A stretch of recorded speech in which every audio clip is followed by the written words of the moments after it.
अस्सलाम वालेकुम फ्रेंड्स। हाज़िर हूँ एक बहुत ही ज़बरदस्त रेसिपी के साथ, और ये हमारी रिवायती रेसिपी है।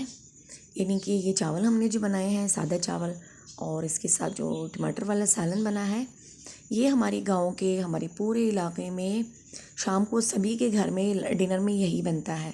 तरीका थोड़ा सा मुख्तलिफ होगा, वैसे बनता यही है। इसी तरह बड़े ट्रे में डाल के सारे घर वाले मिल के खाते हैं, और ये बहुत अच्छी आदत भी है। तो चलिए आज मैं आपके साथ इसकी रेसिपी शेयर करूं, कैसे हमारे घरों में डिनर तैयार होता है। बिल्कुल सादा सा डिनर, सिंपल सा, और सभी घरों में 100% सभी घरों में चावल बनते हैं। थोड़े से मुख्तलिफ बनते होंगे, किसी को थोड़ा सा तड़का लगता होगा, और बाकी सारे घरों में इसी तरह से बनते हैं, और यही सालन इसके साथ होता है। अगर आपके घर में बचा हुआ सालन होगा तो वो आपके साथ इसके साथ यूज़ कर लेंगे, लेकिन अगर वो नहीं है तो फिर आप यही बनाएंगे। तो इसके लिए हमने पानी लिया। अच्छा, चावलों के हिसाब से पानी हम लेते हैं। जैसे चावल आपके घर में आते हैं, आपको पता है, उसी हिसाब से आपने पानी लेना है। तो मेरे पास ये 4 कप चावल थे, तो इसके लिए मैंने 8 कप पानी लिया। उसमें नमक और 2 चम्मच घी डाल के हमने इसे उबाल लेना है। और बासमती राइस है मेरे पास, सेला चावल, वो मैंने इसमें ऐड कर दिए हैं, और अपने जायके के हिसाब से नमक शामिल करके मैंने इसे प्रेशर कुकर लगा देना है, और 5 मिनट तक मैंने इसे प्रेशर कुकर में पका लेना है। इसे कर देते हैं हम एक साइड पे, और अब हम चलते हैं इसके लिए टमाटर वाला सालन हमने कैसे बनाना है। तो उसके लिए सबसे पहले हमने लेने हैं 3 अदद टमाटर। अच्छा, ये कम और ज़्यादा भी हो सकता है, क्योंकि घरों में जितने अफराद की तादाद होगी ये भी उसी हिसाब से बनेगा। तो 3 अदद मैंने टमाटर लिए, और इसे इस तरह से एक ग्रेटर से छोटे वाले साइड से अच्छी तरह से ग्रेट कर लेना है सारे टमाटर को। इस तरह ग्रेट करने से सालन का जो टमाटर है वो स्मूथ बनता है, और टेस्टफुल होता है, और अच्छा बनता है। तो सारे टमाटरों को हमने अच्छी तरह से ग्रेट कर देना है, और इसके साथ ही मैंने 1 अदद हरी मिर्च ली है, तो इसे भी हम अच्छी तरह से इसमें ग्रेट कर देते हैं। इससे बहुत ही स्मूथ सालन बनता है, और मैं जब से बचपन से हमारे घर में यही सालन बनता है, और बचपन से ऐसे ही चावल बनते हैं। तो ये हो गया तैयार, और अब हम लहसुन को भी इसी तरह से छोटे वाली साइड से ग्रेट कर देंगे। ये देखिए, इस तरह से 2 से 3 जवे हमने लेने हैं, और इसे हमने अच्छी तरह से ग्रेट कर लेना है। तो ये देखिए, लहसुन भी हमारा ग्रेट हो चुका है।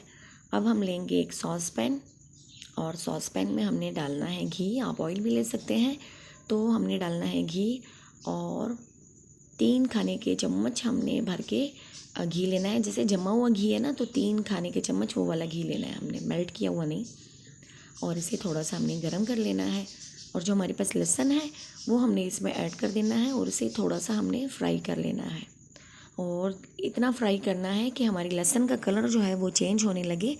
इस तरह जब लहसुन को आप इतना फ्राई करते हैं तो इसका टेस्ट अच्छे से निकलता है, और हमें इस सालन में वो स्ट्रॉन्ग वाला टेस्ट चाहिए, क्योंकि इसमें प्याज वगैरह का यूज़ नहीं होता। इसमें कोई खड़े मसाले वगैरह हम यूज़ नहीं करते। इसमें सिर्फ लहसुन, टमाटर, हल्दी, लाल मिर्च और ज़ीरा, ये 2-3 चीज़ें जाती हैं। तो पहले हमने इसका वेट करना है थोड़ा सा, ताकि ये थोड़ा सा इसका कलर चेंज हो जाए। इस तरह से ये हो चुका है। और अब हम इसमें 1 चम्मच ज़ीरा, 1 चम्मच हल्दी, छोटी वाली चम्मच है मेरे पास, 1 चम्मच लाल मिर्च का पाउडर, 1 चम्मच हल्दी, और इसी के साथ हमने इसमें अपने टमाटर ऐड कर देने हैं इस तरह से। और ये देखिए, बिल्कुल स्मूथ सी ग्रेवी आपको नज़र आ रही है, ये तैयार हो रही है इसकी। अब इसमें ये देखिए, और थोड़ा सा अब हमने इसे फ्राई कर लेना है, ताकि टमाटरों का कच्चापन ख़त्म हो जाए। और इसके बाद हम इसमें पानी शामिल करेंगे। तो इसको थोड़ा सा हमने फ्राई कर लेना है, और ये हमारा रिवायती सालन जो है ये तैयार होने वाला है। बहुत ही यमी, मेरा बहुत ही फेवरेट है, और मेरे घर में भी बच्चों का भी बहुत ही फेवरेट है, क्योंकि बनता एक अच्छे तरीके से है। और दूसरा ये है कि डिनर में ज़्यादातर लोग चावल ही हमारे यहाँ इस्तेमाल करते हैं। बहुत सारे लोग, तकरीबन हर घर में, अगर डेली नहीं है तो दूसरी रात ज़रूर बनते हैं। तो मुझे अच्छा लगता है, इसलिए मैंने आपके साथ इसकी रेसिपी को शेयर करना चाहा। और अब आप ग्रेवी भी अपने हिसाब से रख सकते हैं जितना आपको इसमें चाहिए। तो 3 कप मैं इसमें पानी शामिल करूँगी, और थोड़ा सा नमक डालेंगे अपने जायके के हिसाब से। हम कम ही यूज़ करते हैं थोड़ा, और इसे हमने मिक्स करके इसका उबाल आने तक वेट करना है, क्योंकि हमने इसे थोड़ा सा पकाना है पानी के साथ, ताकि ये थोड़ा सा इसकी ग्रेवी जो है वो थोड़ी सी गाढ़ी हो जाए। तो ये देखिए, इसमें अच्छे से उबाल आ चुका है। एक दफ़ा चम्मच चलाएंगे और मज़ीद थोड़ा सा पकाएंगे। जब इसके ऊपर ये झाग सी आपको नज़र आ रही है ना, ये झाग सी ख़त्म हो जाएगी, ऑयल ऊपर नज़र आने लगेगा, तो इसका मतलब ये होगा कि हमारी ग्रेवी जो है वो अच्छी तरह से तैयार हो चुकी है। अब ये रेडी हो चुकी है। चूल्हा हम इसका कर देते हैं ऑफ़। और ये देखिए इतना सा हमें चाहिए था बस। अब इसे एक साइड पे कर देते हैं और चावलों को चेक करते हैं कि चावल हमारे कैसे बने हैं। तो ये देखिए जनाब, चावल हमारे अच्छी तरह से पक चुके हैं माशाल्लाह से। और अब हम इसे डिश आउट करेंगे। अच्छा, खाते हम खाना कैसे हैं, एक बड़ी सी ट्रे में हमने चावल डाल देने हैं इसमें, और फिर शीट पे बैठ के जो है मिल के सारे खाते हैं इस तरह से। तो पहले हम इसमें चावल डालेंगे इस तरह से, अकेले अकेले या एक एक बंदा करके प्लेट में हम लोग खाना नहीं खाते।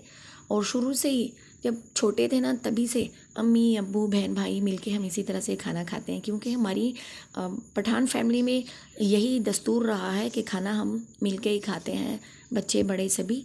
और ये इसी तरह से बड़ी सी परात वगैरह में चावल डाल के बीच में हम इसमें सालन रख देते थे। अच्छा, इसके साथ सरसों का साग भी होता है, इसके साथ आपके घर में कोई गोश्त वाला सालन होता है, उसका शोरबा भी होता है। सारी चीज़ें आप इसके साथ यूज़ कर सकते हैं। और ये देखिए अब मिल बैठ के, मैं और मेरे बच्चे मिल बैठ के हमने यही खाना है। तो मैं आपको दिखाऊं ज़रा, देखिए सालन आप देखिए कैसे हमारा बना है, चावल हमारे कैसे बने हैं, और मैं चख के आपको बताती हूँ कि ये कैसे बने हैं। और ये देखिए जनाब, अभी थोड़ा सा ये गर्म है और माशाल्लाह बहुत ही अच्छा जायका है इसका। अगर आप एक दफ़ा ट्राई करेंगे तो आपको भी अच्छा लगेगा। अल्लाह हाफिज़।